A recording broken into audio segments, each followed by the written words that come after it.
Nah, kita mau bahas soal bahagia. Masalahnya yang menjadi keadaan kita saat ini nggak selamanya kehidupan kita itu membahagiakan, Bu Helena. Yes. Selain kita harus menggunakan pola pikir yang positif, sebetulnya dalam tubuh kita, khususnya di otak kita ini loh, ya itu ada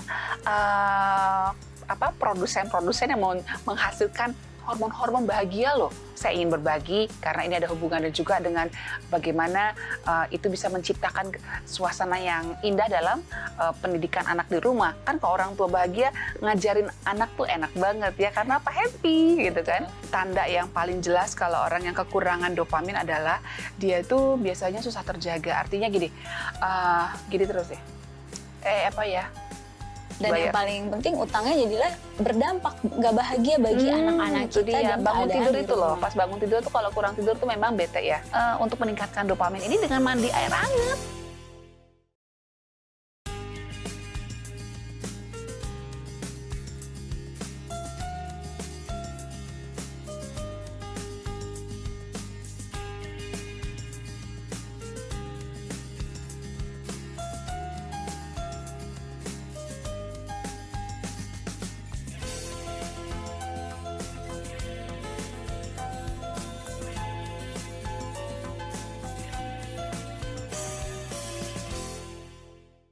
Shalom pemirsa Hope Channel dimanapun Anda berada, kita bertemu kembali dalam program Love Your Child. Satu program yang mengajak kita untuk mendidik dan mengasihi anak-anak menjadikan generasi yang lebih baik. Kami di studio selalu berharap pemirsa sekalian dalam keadaan yang sehat dan selalu diberkati oleh Tuhan. Kali ini kita akan membahas satu topik, yaitu menjadi orang tua yang bahagia dalam kondisi apapun. Wah, mungkin terdengar sepertinya mudah untuk bahagia saja. Tapi bagaimana dengan kenyataannya? Bisakah kita sebagai orang tua untuk bahagia dalam kondisi apapun? Lantas apa hubungannya dalam mendidik dan mengasihi anak-anak ketika orang tua bahagia? Kita akan membahasnya bersama dengan narasumber yang telah hadir, yaitu Ibu Helena Valentina. Beliau merupakan seorang psikolog dan praktisi pendidikan. Shalom Ibu Helena. Shalom Eva. Apa kabar Bu Helena? So happy. Wah, seperti dengan tema kita, bahagia. Yeah. Nah, karena ternyata bahagia itu hal yang perlu. Iya, kalau kita nggak bahagia kan nggak bisa kerja loh, Fa. Bener-bener. Ya kalaupun kerja, kalau nggak bahagia pasti hasilnya nggak seperti yang kita harapkan, ya nggak sih? Betul, kalau nggak bahagia saya nggak mungkin di sini Bu Helena. Yes, of course. Nangis di rumah ya.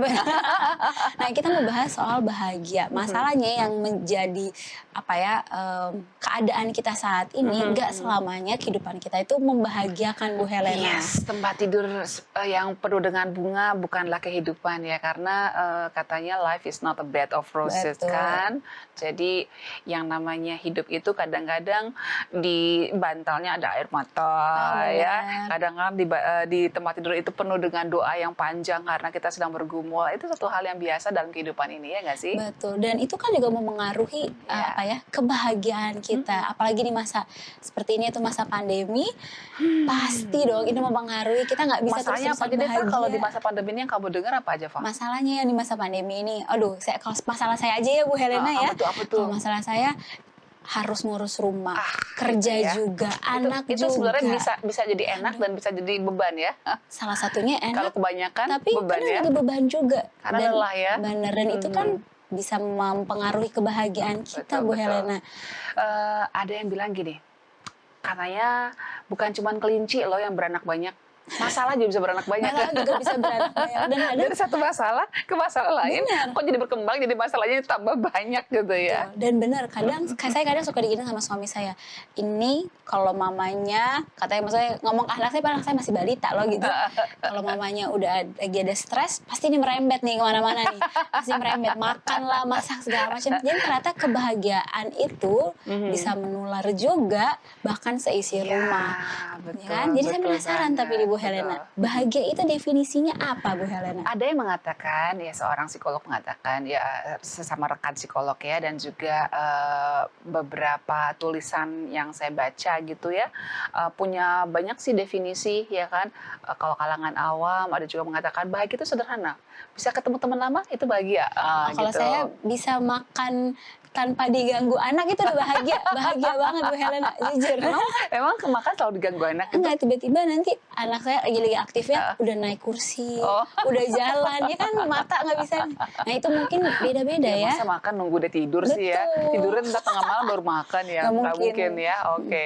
Jadi ada tulisan yang menurut saya bagus ya. Dia mengatakan bahwa bahagia itu sebenarnya hanya sebaris kalimat, yaitu bisa menikmati apa yang ada sama kita dan tidak ngotot mencari apa yang nggak ada gitu. Nah, Ya kan kadang-kadang kita nggak sadar nih kita belum punya ini, waduh ngotot sekali untuk mencari itu sehingga kita merasakan hidup ini penuh dengan tekanan, penuh dengan penuh dengan kejar-kejaran gitu ya. Padahal sebetulnya dia lupa bahwa dia sebenarnya punya loh banyak hal di rumahnya yang bisa dinikmati gitu. Waktu misalnya. Kemudian apalagi ya makhluk hidup di rumah ya kan.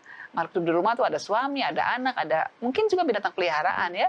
Itu bisa tanaman. Itu juga bagian dari yang bisa menjadi sumber bahagia wah, gitu. berarti bahagia yang bisa saya tangkap sini adalah menikmati. Ya bisa Kata kunci, menikmati, bisa menikmati. apa yang kita miliki atau apa yang ada sama kita dan tidak mencari-cari dengan begitu kerasnya apa yang tidak ada sama kita. Ngotot, jadi nggak ngotot ya. Iya. Kalau ngotot jadi nggak bahagia ya. Nah, kenapa maksudnya bahagia ini sangat diperlukan di dalam rumah tangga, khususnya dalam mendidik anak? Emang ngaruh?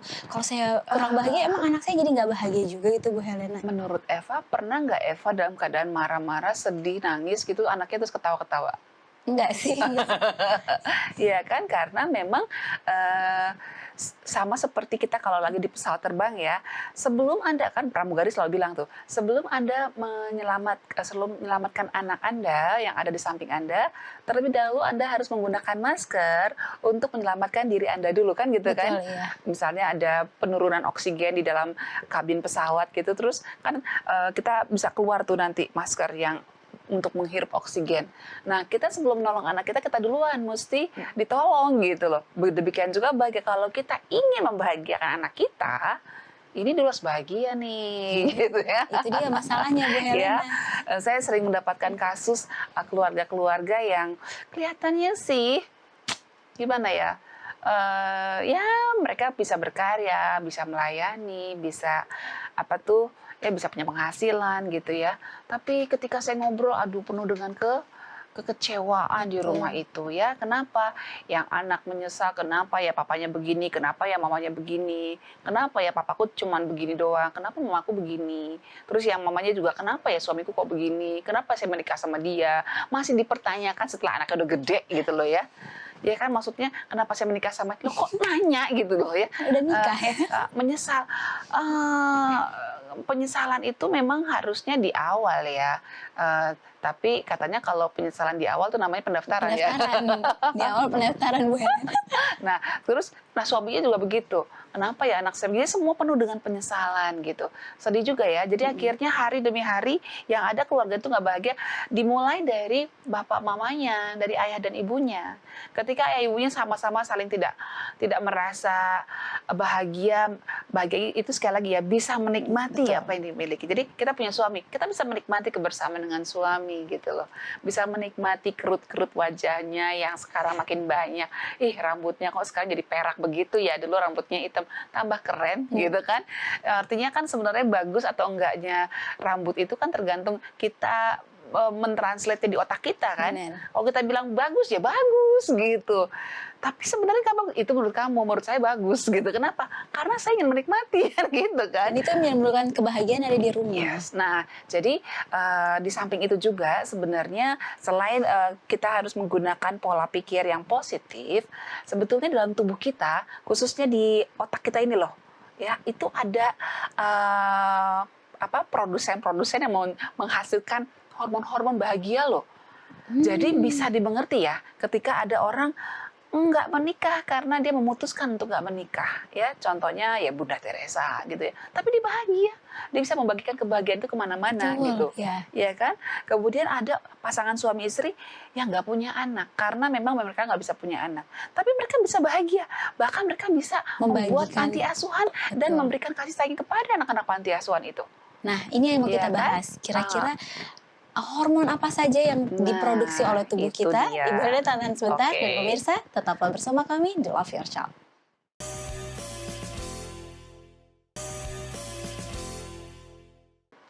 Kembali lagi di Love Your Child dan kita masih membahas bagaimana menjadi orang tua yang bahagia dalam kondisi apapun. Nah, Ibu Helena ternyata tadi udah dikatakan bahagia itu menular, bukan menular ya. Bagaimana kita membuat anak kita bahagia kalau kita sebagai orang tua tidak bahagia? Ya, mungkin saya setuju juga menular ya. Nah. Bisa juga menular karena waktu kita ketawa, coba deh kalau ada orang ketawa kepingkel-pingkel. Kita sebenarnya nggak ngerti dia ketawa karena apa ya. Bisa ikut ketawa loh. Oh, benar-benar Dia itu kan benar. wah, kita bisa ikut ketawa juga loh. Kenapa ikut ketawa? Aku juga nggak ngerti, tapi kebawa. Gitu. Benar. Saya jadi ingat satu kutipan yang bilang, when you smile, the world can smile too. Nah, Aduh, ini juga kan. satu senyuman bisa mendatangkan ribuan jutaan Betul. senyum pada kita ya. Satu dunia pun bisa ikut senyum. Yes. Nah, itu juga kalau kita nggak bahagia, keluarga kita juga nggak bahagia, anak kita nggak bahagia. Nah, jangan lupa sebetulnya orang tua yang bahagia akan membuat rumah itu menurut Ellen G. White itu akan seperti sebuah tempat yang surga kecil di rumah, Betul. surga kecil di dunia gitu.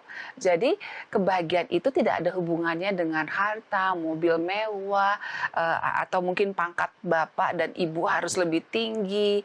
Nggak ada hubungannya. Kenapa? Coba lihat deh. Kita lihat jalan-jalan ya, ke pinggir jalan, coba lihat deh.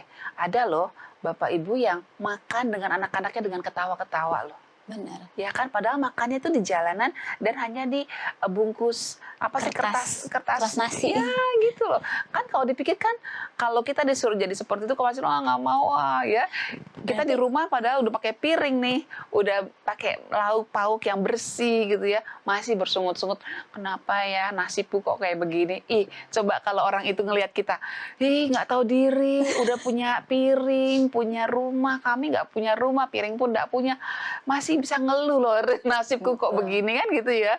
Apa tuh namanya, memang kita perlu belajar untuk mengingat bahwa itu bisa menular, betul ya. Kebahagiaan itu bisa menular. Berarti kebahagiaan itu bukan karena faktor ekonomi, ya kan? Berarti kalau banyak nih, saya kembali lagi di masa kita seperti ini, penghasilan berdampak. Banyak ya, ada Banyak. juga sih yang meningkat, ada juga sih Pak. Tapi berdampak, ada yang berdampak. Mau meningkat atau menurun, mungkin berdampak juga kepada kebahagiaan di rumah. Iya, karena kan sekarang belajar anak di rumah, mungkin orang tua udah setahun, hampir 2 tahun nih kayak begini, capek banget deh ngajarin anak di rumah. Dan kalau saya lihat ya, itu nilai-nilai anak-anak secara umum nih, itu penurunan kemampuannya, kompetensi menurun gitu ya, khususnya matematika ya, karena ya mungkin kurang jelas apa yang dijelaskan oleh guru melalui Virtual. Google Meet atau melalui Zoom, karena sinyal nih kadang-kadang nggak bersahabat. Lagi jelasin angka berapa, tiba-tiba ngakuk gitu ya. Akhirnya anak-anak tidak bisa menangkap dan bete gitu pada saat belajar. Itu juga kan sumber ketidakbahagiaan, karena stres dari anak akan membuat orang tua juga ikut stres kan gitu ya. Nah, tapi kita mau bahas sekarang sinyal dari tubuh kita, hormon dari tubuh Jadi kita. seperti yang kita sudah sampaikan di awal tadi, bahwa sebetulnya Tuhan itu sudah luar biasa ya, memperlengkapi setiap manusia nih untuk bisa bahagia dalam kondisi apapun, gitu kan? Karena apa? Dalam sistem tubuh kita ini, khususnya di otak kita itu ada bagian-bagian otak yang berfungsi untuk menghasilkan hormon bahagia. Nah, hormon bahagia yang saat ini ditemukan oleh para ahli baru 4 ya. Boleh jadi ada juga yang lain, tapi saya nggak tahu. Tapi yang saya tahu adalah 4 hormon ini. Apa aja itu, Bu Helena? Yaitu dopamin. Saya pikir para dokter tahu ya, semua suster pasti tahu lah. Saya ingin berbagi karena ini ada hubungannya juga dengan bagaimana itu bisa menciptakan suasana yang indah dalam pendidikan anak di rumah. Kan kalau orang tua bahagia, ngajarin anak tuh enak banget ya, karena apa? Happy gitu. Betul. Kan. Dopamin ya, itu adalah reward chemical hormon ya, itu sejenis apa tuh?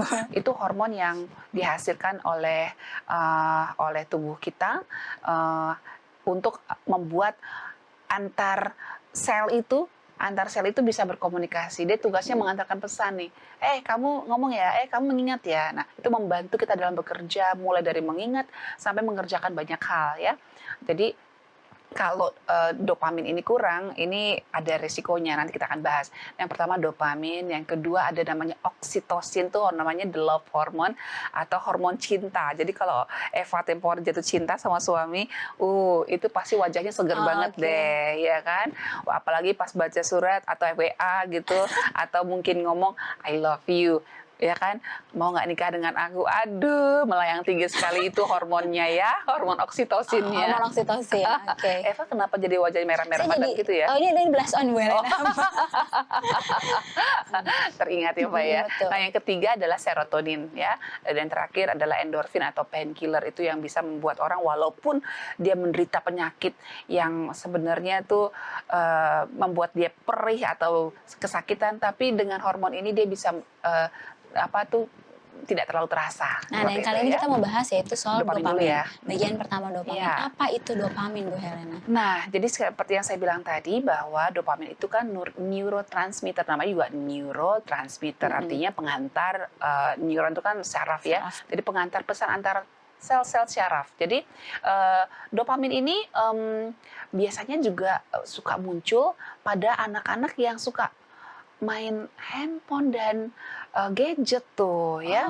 Karena apa? Dia kan seneng. Benar. Ya. Nah, tapi kalau keseringan itu Ada akan efeknya? membuat berlebihan produksinya. Seneng terus ya. Dopaminnya akan terproduksi banyak dan sampai akhirnya dalam posisi yang berlebihan.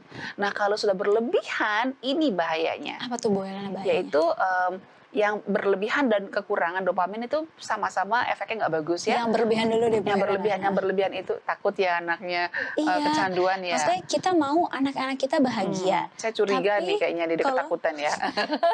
Saya jadi jangan-jangan saya pun terlalu bahagia, jadinya bisa bahaya juga. Sebenarnya kan? bukan terlalu bahagia sih, terlalu banyak hormon bahagia. Terlalu banyak hormon. Malah nggak bahagia, Pak. Betul. Malah nggak bahagia Apa itu ya. dampaknya, Bu Jadi Helena? dampak yang paling nggak enak tuh adalah bisa muncul halusinasi loh. Ya, halusinasi tuh dia seperti melihat atau mendengar sesuatu yang sebenarnya nggak ada. Wow.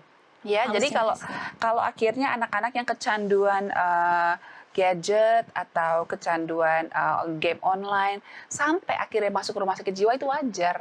Karena Itu terlalu tadi, banyak ya. hormon dopamin. Iya, terlalu banyak, berlebihan ya. Jadi yang kedua adalah disebut dengan delusi. Delusi itu jadi dia punya keyakinan yang tidak sebenarnya. Misalnya dia merasa bahwa saya ini loh, saya ini adalah seorang jenderal, padahal dia masih ada kecil gitu kan. Delusi, bisa seperti itu ya. Dan yang berikutnya juga kalau berlebihan ini bisa dengan sikap yang aneh tuh, seperti ketawa-ketawa nggak jelas gitu. Oh, jadi alasannya nggak jelas ya? Ya, asal nggak jelas. Jadi kalau dulu mungkin orang pikir Halu. ya halu tuh satu hal yang Halusinasi. wajar. Padahal sebetulnya ini bisa tanda-tanda yang kita perlu waspadai ya. Jadi jangan-jangan dia kecanduan handphone ya, atau kecanduan gadget, atau kecanduan game online, atau kecanduan kecanduan lainnya seperti itu.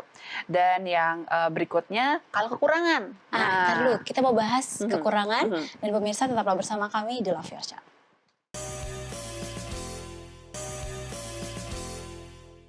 Kembali lagi di Love Your Child dan kita masih membahas bagaimana menjadi orang tua yang bahagia dalam kondisi apapun, dan kali ini membahas mengenai dopamin. Nah, Ibu Helena lanjut nih, gimana kalau kita kekurangan? Nah, kalau kekurangan tentu kita harus tingkatkan ya. Benar. Tanda yang paling jelas kalau orang yang kekurangan dopamin adalah dia itu biasanya susah terjaga. Artinya gini terus deh. Gimana ya, ngantuk kan gitu deh. Di tempat kerja juga kayaknya bawaan tidur gitu. Ya, tapi tidurnya tidak berkualitas tinggi gitu ya. Tidurnya juga terjaga-jaga gitu. Maksudnya dia tidak punya stamina yang bagus lah gitu ya. Untuk konsentrasi belajar, konsentrasi bekerja itu rendah banget gitu. Kadang kalau diajak ngomong bisa nggak nyambung juga ya Bu Helena. Iya. Jadi kelebihan dan kekurangan itu sama-sama membuat orang yang mengalaminya menjadi menderita gitu ya. Jadi kalau sudah kekurangan, sebaiknya memang kita harus waspada ya. Jadi kalau lihat anak kita, loh kok kayak kurang motivasi nih. ya kan? Hmm, Ayo nak kita ini yuk, kita olahraga yuk. Ah, males, mager-mager gitu, hati-hati tuh. itu sih Bisa jadi pertanda ya, Nah, kurang motivasi, males gerak, kemudian kayaknya diajak ngomong juga nggak konsentrasi, benar. ya kan? Dengerin gurunya ngomong sih, tapi tanya tadi belajar apa ya? Tadi dia ngomong apa? Apa ya? Ah, Ya bisa jadi dia nggak cuman sekedar hadirnya begini supaya nggak dimarahin sama gurunya, tapi sebenarnya nggak ada satupun yang masuk di otak dia karena apa? Karena mungkin hormon dopaminnya kurang, ya. nah, ini yang mau Hmm. diwaspadai oleh kita sebagai orang tua Yes. supaya jangan sampai ini terjadi ke anak-anak. Kalaupun sudah terjadi, apa yang harus kita lakukan, Ibu Helena? Ada dua macam sih, yaitu ya soal asupan gizi ya. Oke. Gizi itu khususnya protein ya, protein yang apa tuh namanya, protein yang ada unsur namanya tuh tirosin. Ini sebenarnya bukan bidang saya nih, tapi nggak apa-apa lah ya saya ungkap sedikit. Jadi tirosin, asam amino ini penting karena apa? Ini bisa kita dapatkan dari sumber protein yang murah-murah kok. Contoh tempe. Oh iya betul. Ya, itu adalah sumber Protein. apa namanya protein yang bisa membuat tubuh kita atau otak kita menghasilkan dopamin Betul. ya dalam apa kadar yang normal gitu. Jadi sebetulnya kalau kita tidak melakukan apa-apa berlebihan, ini sebenarnya semuanya bisa dikendalikan dengan normal. Produksinya berapa itu tubuh kita tahu kok gitu. Tapi kalau kita rusak dengan cara tadi ya, misalnya kecanduan handphone, Iya. ya kan, terus mungkin juga kita apa namanya apa ya kurang tidur, ya kan. Nah itu juga bisa membuat dopamin kita menjadi turun. Dan Seperti ini itu. kualitasnya kurang baik Iya, ya kan? ya. Terus oke, jadi itu ya probiotik seperti ya minuman-minuman yang ada apa namanya ada kayak yogurt, kimchi ya namanya, kimchi. Kimchi. Kimchi itu kayak sawi yang Iya, iya, difermentasi ada gitu sayur, ya. ada macam sayurnya. Ala Korea ya. Makanan Enak yang tuh. lagi Asam, ngehits asam di anak pedas muda gimana juga. gitu ya. Nah, itu bagus banget tuh. Dan ya ini yang paling murah. Tidur 7 sampai 9 jam sehari. Nah ini ya. dia Bu Helena, terkadang kan kita sibuk alasannya nggak Iya, cukup tidur. Iya. Makanya nggak heran nih, nggak heran kalau ibu-ibu atau orang tua yang kurang tidur pasti bawaannya emosinya tuh nggak Yes. stabil karena Nah, itu ternyata dia. kekurangan dari Iya. dopamin ini ya. Nah, makanya memang minimum 6-7 jam deh ya. Ada yang bilang sebenarnya 6 jam sudah lumayan. Tapi kalau idealnya kita kalau mau KW1 nih 7 sampai 9 jam. Ya, itu yang disarankan. Jadi bagaimana dong? Ya, kita bisa bikin strategi lah. Misalnya oke jam 8 harus masuk kamar gitu. Betul. Supaya jam 9 bisa ler gitu kan. Aduh, sementara saya sendiri jam 10 baru tidur. Waduh, iya. Ya jam Gimana? 10 baru masuk kamar, lalu jam 11 baru tidur. Sementara jam 4, jam 5 harus Terus sudah bangun. siap kan gitu kan. Nah, bisa saya imbangi dengan siang tidur gitu. Jadi kalau siang kita sudah mulai ngerasa, aduh kok ngantuk ya, ikutin aja. Jadi jangan dipaksakan juga gitu. Minta izin aja sebentar sama teman, boleh nggak aku tidur setengah jam aja, ya kan? Kadang-kadang nggak nyampe setengah jam udah seger lagi kok gitu. Tapi paling tidak tubuh ini kita kasih istirahat ya. Itu. Terus yang kedua tuh yang juga sangat mudah adalah untuk meningkatkan dopamin ini dengan mandi air hangat. Oh iya. Semudah itu dong. Semudah Mandi air itu. hangat, Ya wah. mandi air hangat. Ya berapa susah sih ngerebus air. Benar. Ya kan? Cuma modal gas gitu ya. Ditinggal juga sampai akhirnya Iya. hangat saja ya. Ya, air hangat. Jadi ya kalau bisa air hangatnya agak-agak panas yang kuat kita tanggung gitu ya. Jangan terlalu hangat kuku juga sih. Benar. Nanti nggak berasa apa-apa ya kan. Nah waktu kita mandi air hangat itu tubuh kita akan merespon dengan apa namanya dengan positif sehingga hormon dopamin itu bisa dihasilkan. Itu Wah. literatur yang saya baca ya. Dan itu kan berhubungan perilaku ya. Benar. Ya perilaku artinya sangat mudah deh, nggak usah harus beli obat yang bisa memberikan kita asupan hormon dopamin, nggak usah mikirin itu. Coba kita pikirkan langkah-langkah yang murah, mudah dan bisa didapat dengan cara yang sederhana gitu kan. Tanpa Tadi harus mengeluarkan biaya yang mahal ya. tidur cukup. Jadi kalau kita mau bergaul dengan teman-teman boleh-boleh aja, dengan mungkin kita ada acara dengan siapa silakan aja, tapi coba kita berhitung ya, mungkin kalau acaranya sampai larut malam ya kita permisi aja lah gitu ya, kecuali memang sangat-sangat penting kita harus bayar loh ya kan. Benar. Bayar hutang tidurnya itu biasanya bisa sampai 4 kali utang itu. Kalau kita kurang tidur 2 jam kita harus bayar 2 kali 4 jam, 8 jam dong kita harus Dan bayar. yang paling penting utangnya jadilah berdampak nggak bahagia bagi anak-anak Itu kita dia. dan Bangun keadaan tidur di itu loh. rumah. Pas bangun tidur tuh kalau kurang tidur tuh memang bete ya. Bener. Heeh. Pasti pemirsa juga pernah merasakan ya. Mungkin ya. Nah, yang ketiga, sebetulnya kita semua pasti punya dong makanan kesukaannya. Eva Iya. suka apa? Saya suka rujak. Bu Helena jadi ingetin. Itu dia, ntar beli ya. Iya. Gitu. Jadi makan rujak itu adalah kesukaan Eva. Saya punya kesukaan, saya suka banget makan itu loh manisan-manisan yang apa tuh buah-buah yang apa ya direndam dengan jeruk gitu iya. ya. Aduh saya suka banget loh, kasih gula merah. Aduh Tuh kan, suka jadi banget ya. Suka ngebayangin banget. aja tuh udah bahagia Saya loh, soal Bu. punya pohon, tapi sekarang saya tebang sih. Pohon namanya jambu Jamaika ya. Sebelum pandemi itu pohonnya lebat banget, tapi setelah pandemi karena saya dengar-dengar karena ada apa tuh kalong ya, kelelawar yang menyebabkan virus COVID, saya jadi takut, saya tebang deh, sedih deh sekarang saya, karena buah itu banyak, dan yang suka makan tuh saya, karena itu saya bikin manisan enak banget loh, saya iris-iris, terus saya masukkan ke air panas, tambah cabai sedikit, tambah gula Jawa, asam Jawa, aduh enaknya. Itu ngebayangin aja kita udah bahagia Nah loh, Bu itu Helena. dia, jadi rupanya ketika kita makan makanan kesukaan kita, itu membuat hormon dopamin juga bisa terbentuk.